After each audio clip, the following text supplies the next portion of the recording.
কুফার লোকেরা খুব ভালো, কুফার মানুষেরা আপনার জন্য দিশাহারা পঙ্গু। সবার মুখে হুসাইন ছাড়া অন্য কোনো গল্প নাই। আপনার হাতে সারা কুফাবাসী বাইয়াত হবে, আপনাকে খলিফা মানে আপনি অতি শিগগির কুফায় চলে আসেন। গতকাল বলেছিলাম এজিদের লোক জাসুসি করে বর্ডারে বর্ডারে পাহারা দিয়েছে, এটাও বলেছিলাম। হযরত ইমাম হুসাইন এবার নিজের সহধর্মীদের মধ্যে আলোচনা দিলেন, শোনো, আমাকে বারবার ইমাম মুসলিম চিঠি লিখেছে, আমাকে কুফায় যেতে হবে, আমি কুফায় রওনা হচ্ছি। মদিনাবাসীরা বলল, হুজুর আপনি একাই কেন যাবেন, আমরাও আপনার সঙ্গে যাব। কোন রাইটার লিখেছে 130 জন মানুষ, ছেলে মেয়ে ছোট বড় মিলে। কেউ লিখেছে 313 জন মানুষ রওনা দেবে মদিনা ছেড়ে মক্কায়, মদিনা ছেড়ে কুফায়। হযরত ইমাম হুসাইনের 4/2 বেটি, স্ত্রীর নাম শহরে বানু বা কদবানু, 4/2 বেটি। বড় বেটার নাম আলী আকবর, তারপর আব্দুল্লাহ আকবর, তারপর জয়নাল আবেদিন। ছোট্ট বাচ্চা 6 মাসের শিশু যার নাম আলী আসগর। বেটি 2, 1 নম্বরে বড় বেটি সাকিনা, ছোট্ট বেটি সোবরা বনাম ফাতেমা। সোবরার জ্বর ভাব ছিল, শরীর একটা খুব ভালো ছিল না, এজন্য বেটি সোবরাকে মদিনা শরীফে ফুফি আম্মার কাছে রেখে দিলেন, মদিনায় থাকো, আমরা কিছুদিন পর আবার আসবো, যাতায়াত হবে, বা তোমরা এখান থেকে যাওয়া, আগে আমরা গিয়ে পৌঁছাই, একসঙ্গে যাওয়াটা ঠিক হবে না, দেরিয়া করে যেতে হবে।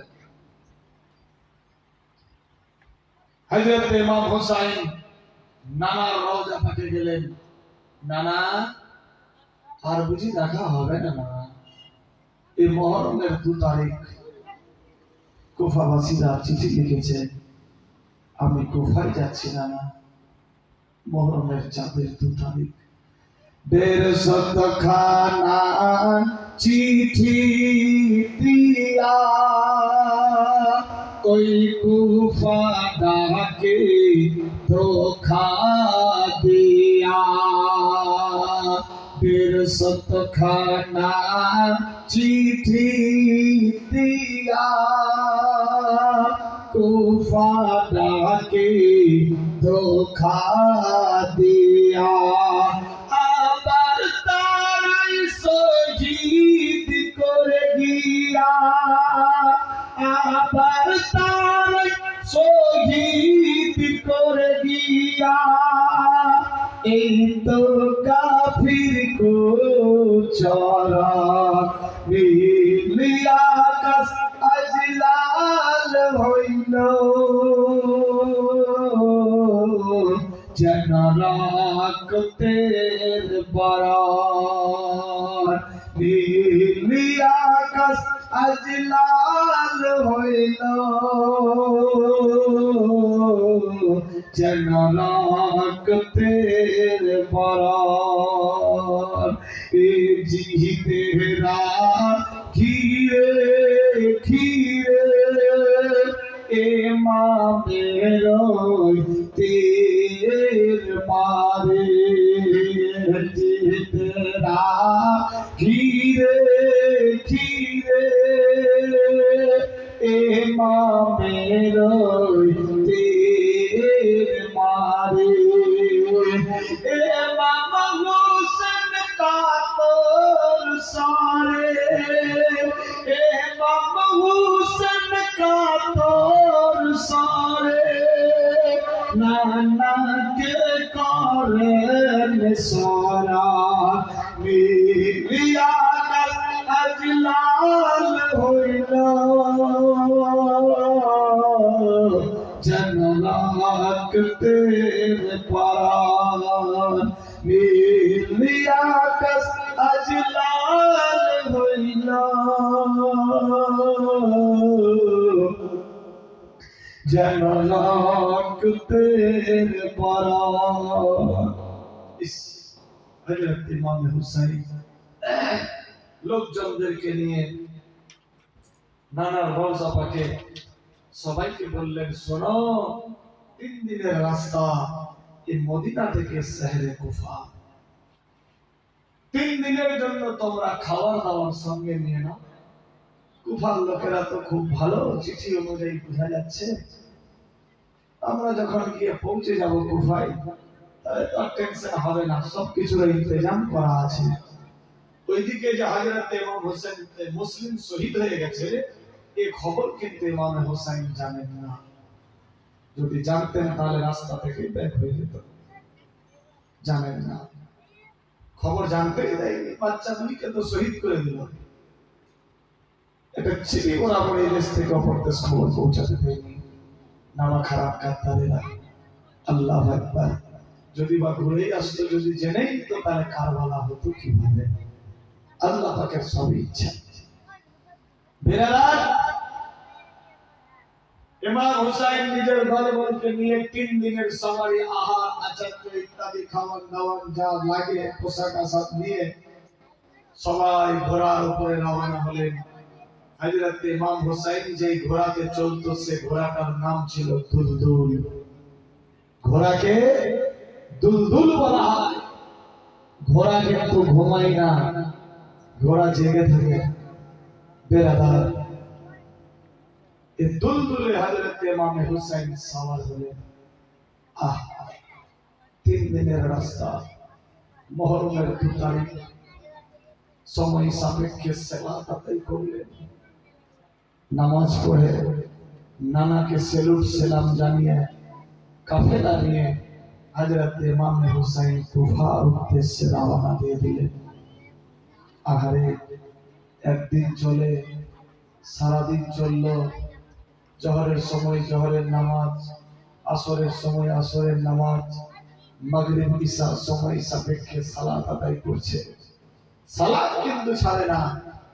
আবার সারা রাত চলছে। যেতে যেতে যেতে যেতে মুহররমের 4 তারিখ পার, 5 তারিখ চলছে। আল্লাহু আকবার। এমত অবস্থায় হযরত ইমাম হুসাইনের ঘোড়া চৌমরি রাস্তায় গিয়ে দাঁড়িয়ে গেল। এক রাইটার এইরকম লিখেছে, 4টা রাস্তা, একটা মোড়, ওখানে গিয়ে দাঁড়িয়ে গেছে। ইমাম হুসাইন আশ্চর্য পড়ে গেলেন। গভীর রাত, যাবো কোন দিক দিয়ে? এদিক দিয়ে একটা রাস্তা, এদিক দিয়ে রাস্তা, এদিক দিয়ে রাস্তা, এদিক দিয়ে আসলাম, কোনটা ধরবো? অন্ধকার রাত, আল্লাহ পাকের হুকুম দেখুন, হিলাই রুজি পাহানাতে মউত, কোন দিক দিয়ে যাব? আল্লাহু আকবার। পথ খুঁজে পাই না, কেউ পথের দিশাও বাতায় না। কিছুক্ষণ থাকতে থাকতে একটা মানুষ মাথায় পাগড়ি, জুব্বা, শরীরে মুখে দাড়ি, লেবাস, চাদর ঢাকা দিয়ে সামনে এসে হাজির হয়ে গেলেন। সে কিন্তু ছিল ইয়াজিদেরই লোক, জাসুসি করে গাদ্দারি করার লেগে এসেছে। হুজুর, কে আপনি? বলে, আমি ইমাম হুসাইন। জাহাপনা, আসসালামু আলাইকুম। লাব্বাইক। কোথায় যাচ্ছেন হুজুর? বলে, আমি শহরে কুফা যাব। আমি নবীর নওয়াজ ইমাম হুসাইন। আমরা মদিনা থেকে কুফায় যাব। কুফার মানুষেরা দাওয়াত দিয়েছে। আল্লাহু আকবার। ইবলিসি চাল চালালো। এই নামা খারাম গাদ্দার মানুষটা, যেটা ছিল কুফার রাস্তা, ওটা কারবালা বাতিয়ে দিল। আর যেটা ছিল কারবালার রাস্তা, ওটা কুফার রাস্তা বলে দিল। হুজুর, এদিক দিয়ে কারবালা যাবে আর এদিক দিয়ে কুফা যাবে, আপনি কোথায় যাবেন? বলে, কুফায়। অথচ কুফার রাস্তাটা কুফার ছিল না, কারবালার ছিল। কারবালারটা কারবালার ছিল না, কুফার ছিল। এই উল্টা উল্টা রাস্তা বাতিয়ে দিলেন। আল্লাহু আকবার। হযরত ইমাম হুসাইন আর সিদ্দিক না দেখে দেখছে ইসলামিক লেবাস ড্রেস মুসলিম মানুষ, সে কি আর ধোঁকা দিতে পারে? বিরাদার, কিন্তু মুসলমানরাই তো ধোঁকা দিয়েছে। আল্লাহু আকবার। হযরত ইমাম হুসাইনের কাফেলা চলতে লাগলো। অন্যরা এটা লিখেছে না, হযরত ইমাম হুসাইনের কাফেলা যখন চৌমুরি রাস্তায় পৌঁছে গেল, ওদিক থেকে খবর আসছে, হুসাইন তোমাকে আর কুফায় যেতে দেওয়া হবে না। কেন? না, কুফায় যেতে দেওয়া হবে না। কেন যেতে দেওয়া হবে না? কুফার মানুষ আমাকে দেখেছে। না, কুফায় যেতে হবে না। অনেক ঘটনা আছে। হযরত ইমাম হুসাইন ভাবলেন, যেহেতু এই রাস্তা দিয়ে কুফায় যেতে দেবে না, তো আমি অন্য রাস্তা দিয়ে যাব। মেন রাস্তা যদি না থাকে, জাম থাকে বা বন্ধ থাকে, তাহলে তো ব্রেকিং এর রাস্তা আছে, অন্য রাস্তা দিয়ে যাব। এই অন্য রাস্তা দিয়ে যেতেই কারবালা ময়দান পৌঁছে গিয়েছে। আল্লাহু আকবার। এই দুই রকম রাইটার দু রকম লিখেছেন। হুজুর আপনাকে যেতে হবে না কুফায়। কেন? মুঝে কুফা वालो मुसाफिर न समझो, मुझे कुफा वालो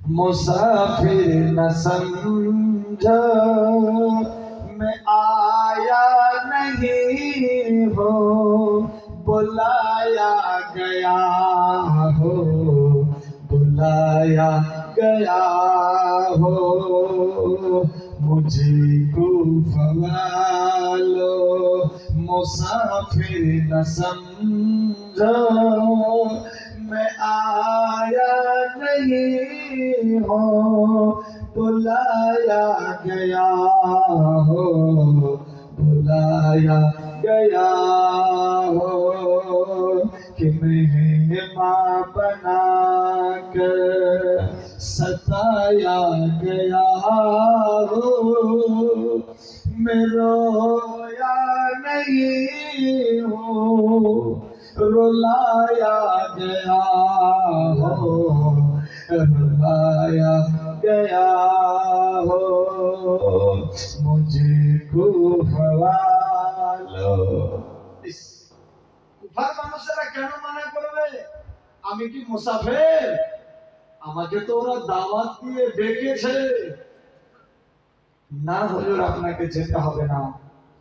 আরে আমি নিজে আসিনি, আমাকে ওরা বারবার চিঠি দিয়ে ডেকেছে। না হুজুর আপনাকে যেতে দেওয়া হবে না। যেতে দেওয়া হবে না? আমাকে কি সাতাবার জন্য ডেকেছো, কাঁদাবার জন্য ডেকেছো?